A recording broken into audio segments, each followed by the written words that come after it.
예수님의 이름으로 사랑합니다 라고 서로를 향해서 인사하도록 하겠습니다. 성공하셨습니다. 예수님의 이름으로 사랑합니다. 아멘. 새벽에 일어나 찬양한다는 거 쉽지는 않죠, 그죠? 그래도 앞에서 목소리 내서 하는 사람도 있잖아요. 그러면 박수도 좀 같이 쳐서 힘을 얻어서 같이 할 수 있도록 그렇게 호응해 주는 것도 큰 도움이 됩니다. 어떤 공동체든 가장 중요한 것이 있습니다. 여러분이 생각하기에 그 공동체가 세워지고 그 세워진 이유와 목적을 다하는 그러한 공동체로 살아갈 수 있으려고 한다면 무엇이 가장 중요한 요소가 될까요? 저는 리더십이라고 생각을 합니다. 여러 가지 이유가, 여러 가지 요인들이 있을 것 같은데, 그럼에도 불구하고 저에게는 리더십만큼 중요한 것이 없다라는 생각이 듭니다. 어떤 리더십이 세워지느냐에 따라서 그 공동체가 건강하게 세워져 자신이 세워진 이유와 목적을 선하고 아름답게 성취할 수 있고, 또 어떤 리더십이 세워지느냐에 따라서 그렇지 못하고 완전히 와해되고 무너지고 끝나버리는 그러한 일도 있기 때문인 것입니다. 한 사람 또는 두 사람, 몇 사람 뿐이지만 그런 리더십에 의해서 한 공동체가 건강하게 세워지고 무너지는 일들이 쉽게 우리 주변에서도 볼 수 있기 때문이라는 거죠. 그만큼 리더십은 굉장히 중요합니다. 그렇기 때문에 예수를 믿지 않는 사람들도 리더십에 대해서 굉장히 많이 연구를 할 뿐만 아니라 그런 리더를 모시려고 세우려고 몸부림치고 애쓰는 그런 것을 볼 수가 있죠. 세상이 찾고 있는 리더십은 어떤 리더십이겠습니까? 탁월한 카리스마가 있는 그러한 리더십을 가진 사람을 리더로 세우고자 할 것입니다. 또 탁월한 전략가로서 탁월한 의사소통 능력을 가지고 있고 재능을 가지고 있는, 그냥 누가 말해도 자기와는 차원이 다른 그러한 능력을 소유한 자들을 리더로 세우고 싶어하는 것이 보통의 사람들이고 그리고 공동체의 모습이라고도 할 수가 있을 겁니다. 그러면 성경도 그럴 거냐 한번 살펴보면 성경은 그렇지 않습니다. 성경은요, 참 못난 사람들이 리더로 세워져 가는 과정을, 그리고 하나님의 손에 붙들려 쓰임받는 그런 사람들을 이야기하고 있습니다. 대부분의 모든 사람이 그런 사람이었습니다. 자기 잘났다고 고개를 쳐들고 능력을 통해서 자기에게 주신 재능을 통해서 무언가를 하려고 하는 사람들을 하나님은 어떻게 합니까? 끌어내리십니다. 그리고 자기 아니면 안 되게 만들어 놓고 그를 리더로 세워서 그의 연약함을 통해 능력을 발휘하는 통로로 하나님께서 사용하십니다. 그게 바로 성경에 등장하는 여러 인물들의 삶의 모습이었던 거죠. 그렇습니다. 성경은요, 세상이 요구하는 리더와 리더십과는 다른 리더와 리더십을 찾고 있고 그런 사람들을 쓰고 있다는 것을 알 수가 있습니다. 에스라라고 하는 사람이 그러한 사람 중에 한 사람이었습니다. 성경은요, 그가 탁월한 능력을 가진 사람이라고 절대로 표현하고 있지 않습니다. 그도 포로 중에 한 사람이었습니다. 자기 나라를 지키지 못하는 무능력한 사람 중에 하나였고 또 아무것도 아닌 그러한 사람 중에 한 명이었습니다. 물론 그에게는 주어진 직분이 있었죠. 율법사, 율법학자였을 뿐만 아니라 제사장이라고 하는 직분도 주어져 있었습니다. 제사장이라고 한다면 어느 지파 사람이겠습니까? 레위라고 하는 지파의 출신의 사람이었습니다. 그도 포로로 끌려가 어느 곳에 살았는지도 모를 정도로 그렇게 조국과는 먼 곳에서 살던 그런 사람이었습니다. 하지만 하나님의 약속의 시간이 되어서 70년이 흐르고 난 뒤에 그가 또 부르심을 받고 회복의 역사에 동참하는 그러한 하나님의 은혜 가운데 쓰임받는 인물로 세워지게 됩니다. 그를 통해 하나님께서 회복의 역사에 또 다른 한 단계를 이끌어가기를 원하셨다라는 겁니다. 우리가 읽었던 에스라서 1장 6절까지라고 한 그 반절 이상의 용량을 차지하고 있는 6장까지는 성전 재건축에 관한 그러한 역사였습니다. 눈에 보이는 건물을 지어내는 일들, 다시 땅을 차지하고 그 땅에 정착하고 그곳에서 이전에 하나님을 예배하고 제사했던 그 건물, 상징적인 하나님의 임재의 건물을 세워내는 그러한 일을 하는 것이 1장부터 6장까지의 내용이었습니다. 눈에 보이는 회복의 역사를 이루는 그러한 일들을 했다고 한다면 이제 에스라가 등장하는 에스라 선대 에스라가 7장부터 등장합니다. 그 에스라가 등장하는 7장 이후의 마지막 장까지는 또 다른 한 단계, 한 장면, 하나님이 허락하시는 회복의 또 다른 한 장면을 시작하는 그 일을 감당하는 사람이 에스라라고 할 수가 있습니다. 그에게 하나님이 탁월한 카리스마를 요구하지 않습니다. 그에게 하나님은 탁월한 재능을 요구하지 않습니다. 하나님은 그에게 우리가 준비되어야 될 회복의 역사에 한 걸음을 걸어가고 하나님과 동행하며 살아가야 될 저와 우리에게 어떤 모습으로 그 회복의 역사에 동참할 것인가를 우리가 그의 모습을 통해서 우리에게 가르쳐 줍니다. 에스라고 하는 사람은 학자였죠. 율법 학자였습니다. 제사장이었습니다. 그래서 그의 입에서는, 그의 삶에서는 율법을 가르치고 그 율법을 통해서 민족을 세워내는 그 일을 감당하게 하셨습니다. 다른 말로 한다면 외적인 건물이 이루어지고 성전이 건축이 된 이후에 이제 겉모습의 회복은 일어났지만 그 겉모습답게 만들어낼 수 있는 게 뭐겠습니까? 내면입니다. 그의 영혼인 거죠. 이스라엘 백성의 패배의식에 찌들어 있는 그 영혼, 하나님을 떠나 겨우겨우 찾아왔던 그 영혼을 이제 하나님이 아니면 살 수 없는 존재로 세워내는 영혼의 회복, 바로 그 역사를 감당하도록 에스라라고 하는 사람을 세워낸 것입니다.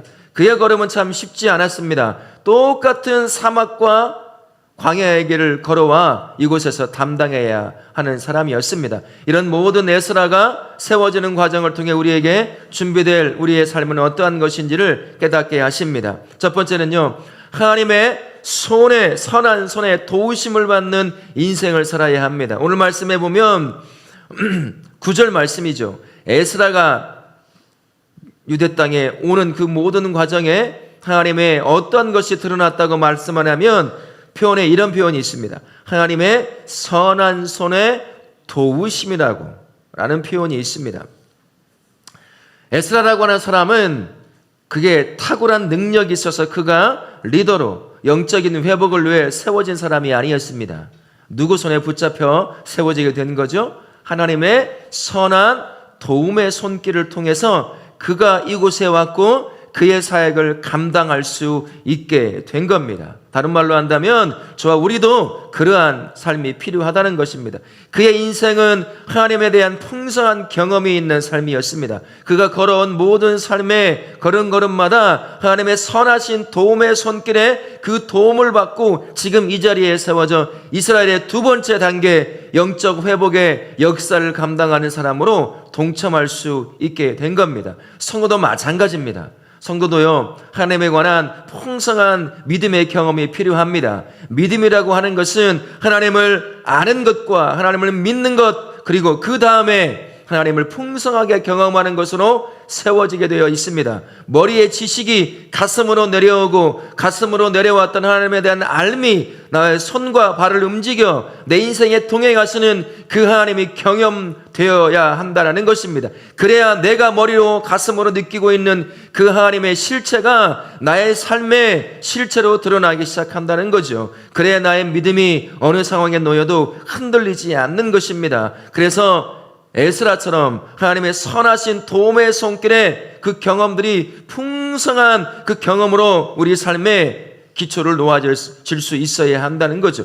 그래야 회복의 역사의 걸음을 걸어갈 때마다 만나게 되는 수많은 어려움 가운데 큰 장벽같이 세워지는 문제 앞에 쉽게 흔들리고 무너지지 않습니다. 겉으로 드러나는 성전을 세워서 야 이제 됐겠거니 생각을 했겠지만 사실은 그들의 내면에는, 이스라엘 백성 내면에는 어떻습니까? 이미 무너진 영혼들을 가지고 있었던 것입니다. 여러 리더들을 통해서 그나마 겨우겨우 성전을 세워냈지만 그러나 내면에는 언제든 또 다른 문제가 발생하면 무너질 수밖에 없는 거죠. 두 번의 2년에 걸쳐서 방해거리 때문에 16년의 시간 동안 이스라엘 백성의 성전 건축이 멈추어 있었습니다. 그만한 사막과 광야 땅을 걸어올 정도의 열정이었으면 쉽게 무너지지 않았어야 되는 거죠. 하지만 방해가 있다고 해서 그들이 이 땅에 오게 된, 다시 조국에 오게 된 이유도 잊어버린 채 16년 동안 성전 건축이 멈춰버렸습니다. 그들의 내면 때문인 거죠. 하나님을 잃어버리고 겨우겨우 누군가의 인도함을 쫓아 그렇게 했을 뿐인 것입니다. 그래서 그의 내면에 다시 하나님에 대한 풍성한 경험을 세워내기 위해서, 그의 영혼이 하나님에 대한, 이 백성들의 영혼이 하나님에 대한 풍성한 경험들을 세워내기 위해서 에스라라고 하는 사람을 세워서 그의 인생을 통하여 하나님을 경험하게 만드시고자 했던 것이죠. 성도도 마찬가지입니다. 우리도 회복의 길을 걸어가야 되죠. 개인의 회복, 가정의 회복뿐만 아니라 우리 공동체의 회복을 위해서도 그 걸어가는 걸음마다 수많은 문제들이 만날 때마다 흔들리지 않고 무너지지 않고 그 회복의 역사를 동참할 수 있으려고 한다면 풍성한 하나님에 대한 경험이 준비가 되어 있어야 한다는 것입니다. 여러분의 하루하루가 바로 그런 날입니다. 특별한 어떤 영적인 경험들을 추구하라는 이야기가 아닙니다. 우리가 호흡하고 살아가는 모든 것이 하나님의 동행하심의 역사입니다. 그러나 우리는 둔감하죠. 그래서 그것을 잘 경험하지 못합니다. 우리는 이렇게 말합니다. 우연이지, 행운이지, 이런 식으로 넘겨버릴 수 있는 거지만, 영적으로 민감한 사람들은 그 하나하나를 하나님의 동행하심으로 경험할 때가 참 많이 있습니다. 주님께서 우리를 인도해 가심이 이런 것이구나 라는 것을 이야기할 수가 있다는 거죠. 우리가 그렇게 하나님에 대한 풍성한 역사의 경험, 동행의 역사에 동참하는 우리의 삶이 어느 상황에서건 그 역사에서 물러나지 않고 주저앉지 않으려고 한다면 에스라처럼 하나님의 선하신 손의 도우심을 풍성하게 경험해야 될 줄로 믿습니다. 오늘 하루하루가 바로 그런 하루가 될 수 있게 해달라고 기도하십시오. 나의 영적인 둔감함이 깨어나서 주께서는 오늘도 나를 인도해 가시는 모든 발걸음마다 하나님을 경험하는 은혜의 하루를 보내도록 도와주십시오 라고 그렇게 기도하며, 오늘도 내가 준비되어야 될 하나님의 풍성한 동행하심의 역사를 경험하시는 복된 하루가 되실 수 있기를 바라겠습니다. 하나님께서 시작하신 회복의 역사에 동참해야 될 성도가 준비해야 될 두 번째는 회복에 대한 하나님의 뜻을 알고 연구하고 깨달은 것을 준행할 수 있어야 한다는 것입니다. 하나님의 뜻은 무엇을 통해서 제대로 알 수 있을까요?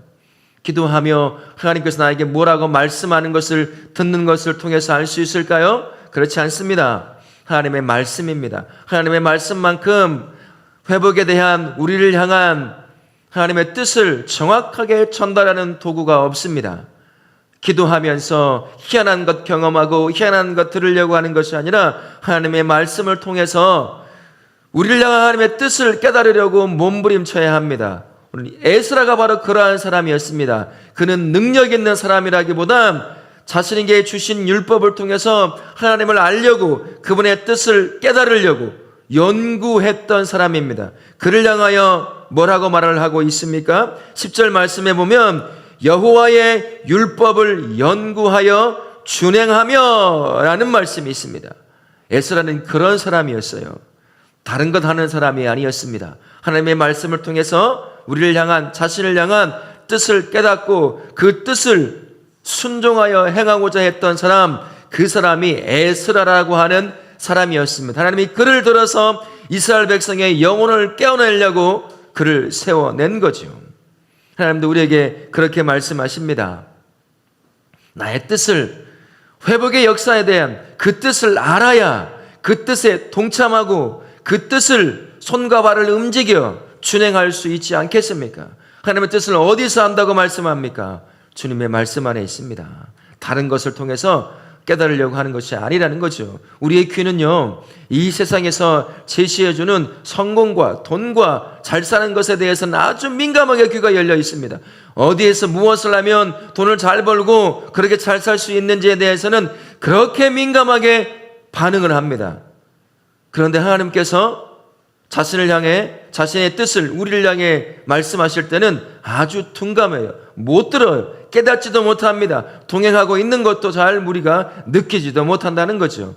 내가 성공하고 돈 벌기 위해서 민감하게 세상의 소리를 듣는 것처럼 그 이상으로 우리를 향하는 하나님의 뜻을 깨닫고 알려고 민감한 귀를 가져야 한다는 겁니다. 그리고 그 민감한 귀를 가지고 하나님의 말씀에 가까이 해야 하는 거죠. 에스라처럼 연구해야 합니다. 깨달아야 한다는 거죠. 그리고 그 말씀을 쫓아 순종할 수 있어야 한다는 겁니다. 말씀대로 한다면 준행할 수 있어야 한다는 거죠. 연구하다라고 하는 것은 그저 문자를 읽어내는 것이 아닙니다. 그 안에 하나님의 뜻을 깨닫고자 깊이 파고드는 것입니다. 탐구하는 것이고 그 안에서 하나님이 날 향해 무엇을 요구하시는지 찾아내는 행위를 우리말로 번역된 히브리어에 연구하다라고 하는 그 단어가 가지고 있는 의미인 거죠. 우리도 마찬가지입니다. 하나님의 말씀을 가까이 함으로 말미암아 날 향한 회복의 역사에 동참하기를 원하시는 날 향한 하나님께서 가지고 계신 것이 어떤 마음을 가지고 어떤 뜻을 가지고 있는지 그 말씀을 연구해야 하는 것입니다. 깊이 파고들고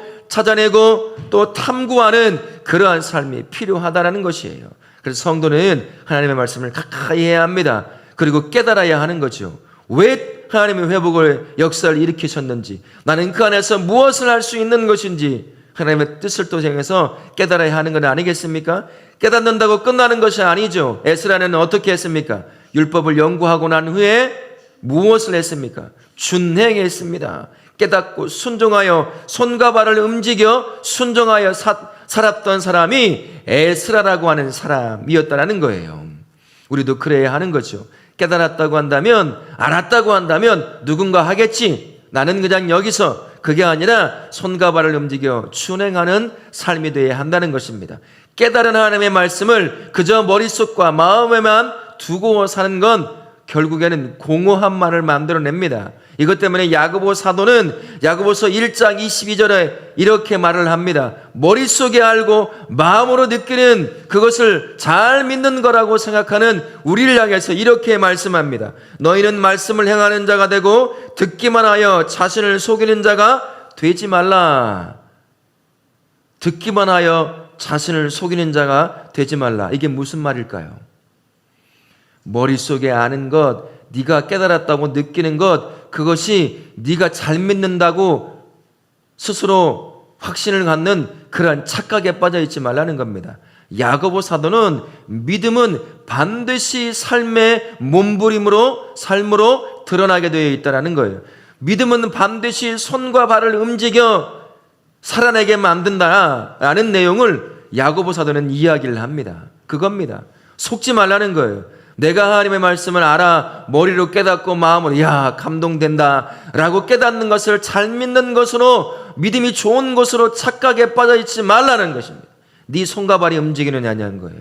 준행하고 있느냐는 거죠. 그걸 우리에게 깨닫게 하시는 것입니다. 하나님의 뜻을 알려고 말씀에 접근하고 그 말씀을 연구하여 깨닫고 그것을 품는 것으로 멈추지 않고 이제는 회복의 역사에 동참하고자 하시는 그 하나님의 마음을, 뜻을 깨달았으면 그 역사에 순종함으로 준행할 수 있어야 한다는 겁니다. 그게 우리가 하나님의 회복의 역사에 동참해야 될 저와 우리가 준비하는 삶입니다. 여러분, 깨닫는 것으로, 마음에 느끼는 것으로 멈추지 마시고 에스라처럼 하나님의 뜻을 알았다고 한다면 준행하는 그러한 성도님들 되실 수 있기를 바라겠습니다. 세 번째로는요, 회복에 대한 하나님의 뜻을 전달하기로 결심하고 가르쳐야 한다라는 겁니다. 에스라는 율법을 연구하고 살아냈을 뿐만 아니라 그것을 통해서 영적으로 피폐되어 있는 이스라엘 백성의 영혼을 깨워내는 일을 하려고 했습니다. 그리고 그것을 후손들에게 물려주는 그러한 일을 하려고 했던 거죠. 다시는 이렇게 하나님의 뜻에서 벗어나 삶으로 말미암아 멸망하여 포로가 되는 안타까운 삶이 아니라 다시 하나님의 손에 붙들려 멋지게 쓰임받는 그러한 민족으로 세워내기를 원했던 것입니다. 우리도 마찬가지입니다. 나에게 주신 하나님의 뜻은 나만의 것이 아닙니다. 회복에 대한 하나님의 뜻은 나만의 것이 아니라는 거죠. 누구의 것이기도 하다는 거죠. 나의 믿음의 후손의 것이기도 한 것입니다. 내가 하나님의 말씀을 깨닫고 그 뜻을 깨닫고 준행하여 사는 삶을 나 혼자 내 대해서 끝내버리려고 해서는 안 된다는 겁니다. 반드시 후손들을 향하여 흘려보낼 수 있어야 한다는 겁니다. 하나님의 뜻이 내 안에서만 끝날까요? 하나님의 뜻인 회복의 역사에 동참하는 그 과정에 만나는 삶의 문제들이 결국 나에게만 허락되는 그러한 문제이겠습니까? 우리의 믿음의 후손들에게도 똑같습니다. 그들에게도 똑같이 하나님의 회복의 역사가 그들에게도 깨달아져야 되고 그들도 그 삶을 살아야 하죠. 그것을 살도록 먼저 믿고 먼저 깨달은 우리가 그것을 나의 안에 품는 것이 아니라 후손들에게도 그것을 물려줄 수 있어야 한다는 겁니다. 1장부터 6장이 에스라서의 어떤 내용이라고 말씀을 드렸어요? 좀 졸리시는데 정신 좀 바짝 차리고요. 성전 건축, 눈에 보여지는 성전 건축의 1단계였습니다. 이것이 1단계가 끝나자 그 다음에 에스라가 세워져서 그들의 보이지 않는 내면을 세워내는 두 번째 회복의 역사가 시작이 되었잖아요. 그죠? 그렇게 첫 번째 단계를 끝냈다고 다 끝낸 게 아니고 에스라가 그 다음을 이어서 하나님의 또 다른 회복의 역사를 이어갔던 것처럼 우리는 우리 나름대로의 회복의 역사를 이루게 될 겁니다. 우리가 할 수 있는 만큼, 우리를 통해 이루고 싶은 만큼 우리 하나님은 우리를 통해 회복의 역사를 이루어내실 겁니다. 그러면 끝나는 게 아니에요. 그 다음 단계를 이어받을 또 다른 사람이 회복의 역사를 이끌어가야 한다는 거죠. 그게 누구겠느냐는 겁니다. 여러분의 옆에 있는 다음 세대 아이들이에요. 우리의 믿음을 물려받고 이 교회를 세워내고 이 교회가 세워진 이유와 목적을 다하는 그러한 믿음의 공처를 세워내는 일, 우리는 우리만큼 하면 되는 겁니다. 그리고 그것을 이어받도록 우리가 깨달았던 것, 하나님의 뜻을 품고 그 후손들에게 또 물려줄 수 있어야 하는 거예요. 그냥 나만 잘 믿고 끝나면 된다고 생각하면 절대 안 된다는 거지요. 그게 우리가 준비되어야 되는 것입니다. 우리가 다 할 수 없어요. 우리는 우리에게 주어진 만큼 마치 성전에 눈에 보이는 성전을 세워냈던 것처럼 우리가 해야 될 그 일만큼 우리가 하면 됩니다. 그리고 우리는 준비된 그것을 우리 후손들에게 또 물려주고 우리가 하지 못했던 것들을 그들이 또 감당할 수 있도록 준비시켜낼 수 있는 삶, 그 삶이 저와 우리가 해야 되는 세 번째 삶이라고 하는 겁니다. 그게 우리가 하나님의 역사, 회복의 역사에 동참하는 우리가 준비되어야 될 마음이고 삶이라는 것입니다. 그러니 우리 다울학교의 모든 성도님들은 나만 회복의 역사에 동참해서 열심을 다하면 끝나지 라고 생각해서는 절대 안 된다는 사실을 기억하며 사실 수 있기 바랍니다. 여러분, 물려주셔야 돼요. 이스라엘 백성이 멸망해서 포로로 끌려간 여러 이유들 중에 하나가 뭔지 아십니까? 그들에게요, 하나님을 물려주지 않았습니다. 하나님의 역사를 물려주지 않았어요. 한 세대가 끝나고 이 세대가 태어나고 그들이 자라면서 하나님에 관한 이야기가 그들의 머릿속에서, 가슴 속에서 사라져버렸습니다. 그래서 가나안 땅에 남겨져 있는 우상들을 섬기기 시작했습니다. 하나님을 저 멀리 떠나버리고 겉모양만 선택받은 이스라엘 민족으로 살아갔습니다. 끄레미스 선지자를 세우고 사사를 세워서 그들을 깨어냈지만 결국에는 하나님을 온전히 떠나버리고 만 거죠. 그래서 징계 가운데 이스라엘 백성이 멸망해서 포로로 끌려가 이 비참한 70년의 포로 생활을 하다가 겨우겨우 하나님의 약속을 쫓아 다시 조국에 돌아와 눈에 보이는 성전을 세워낸 거예요. 그 역사가 우리의 역사일 수도 있습니다. 그 역사를 우리가 경험했는지도 모르겠어요. 멈춰서는 안 됩니다.